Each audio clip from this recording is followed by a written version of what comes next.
A população do Nordeste enfrenta uma das mais severas estiagens dos últimos 30 anos.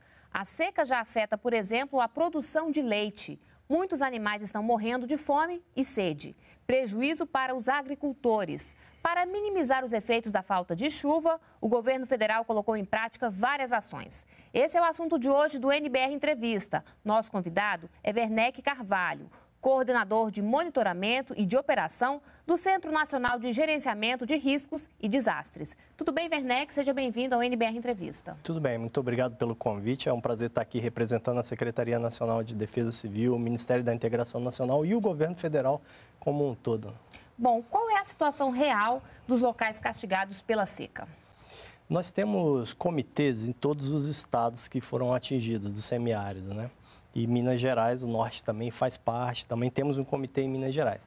E pela avaliação dos nossos técnicos no campo, a situação realmente é muito crítica. É grave, a chuva realmente não veio esse ano, o gado está morrendo, as pessoas estão sofrendo muito com essa estiagem. E quantos municípios já decretaram situação de emergência por causa da estiagem?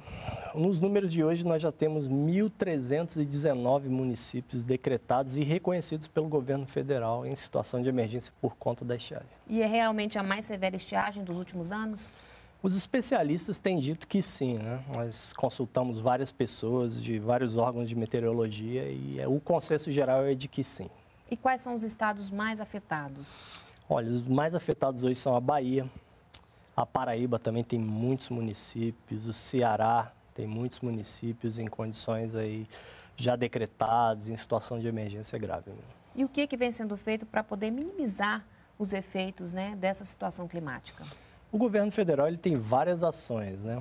Uma delas eu acabei de citar, que é esses comitês que estão acompanhando a situação lá no campo, são técnicos de defesa civil que vão de município em município para avaliar a situação lá da população, dos serviços que estão sendo prestados pelo governo federal. Nós temos alguns programas que estão sendo aplicados lá, né? Um deles, que é o muito importante, é a Operação Carro-Pipa, que leva água à população, né?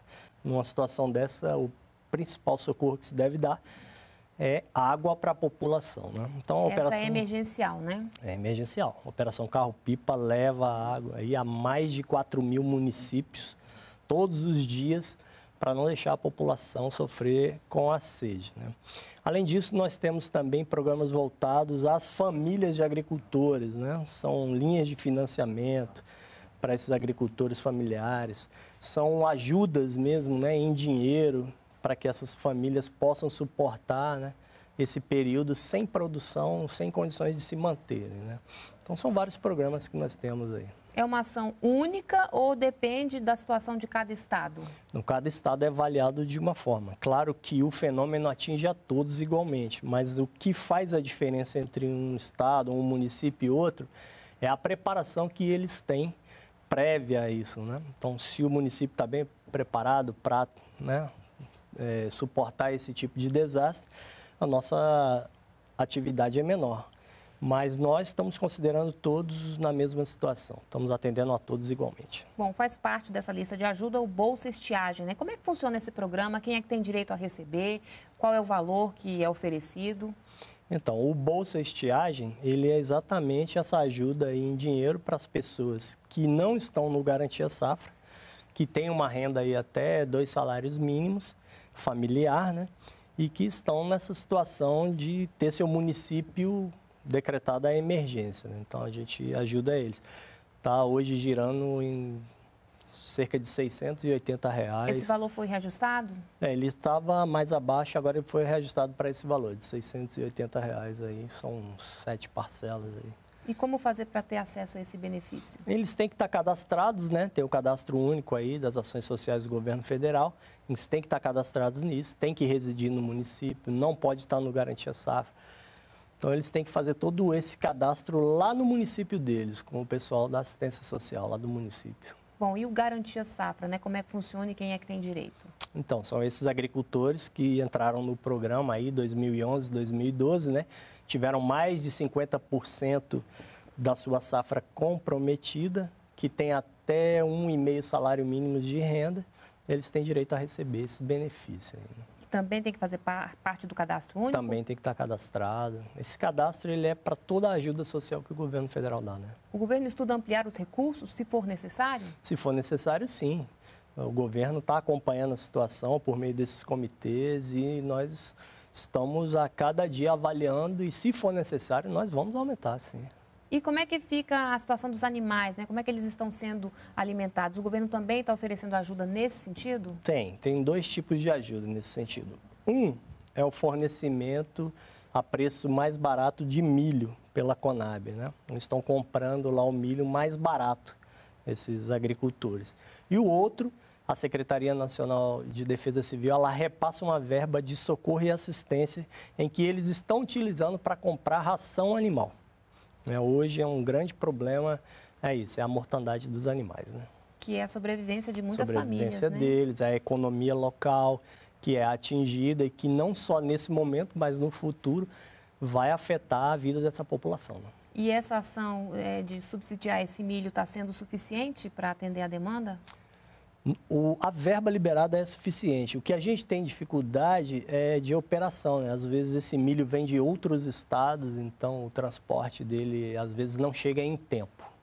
Mas estamos monitorando e acompanhando a situação e sempre que sentimos que em algum estado está havendo essa falta, o governo ele vai lá e complementa, né, essa Mas a ação. quantidade é suficiente? O governo tem suficiente em estoque? Sim, a quantidade é. Bom, o governo está ajudando esses municípios também com recursos, né? Como é que esse dinheiro chega para as prefeituras? Ele é repassado diretamente? Como é que é feito isso? É preciso fazer algum convênio? Bom, esse dinheiro ele é para socorro e assistência. Ele é uma verba do Ministério da Integração Nacional, que é repassada pela Secretaria Nacional de Defesa Civil para essas ações imediatas de assistência à população.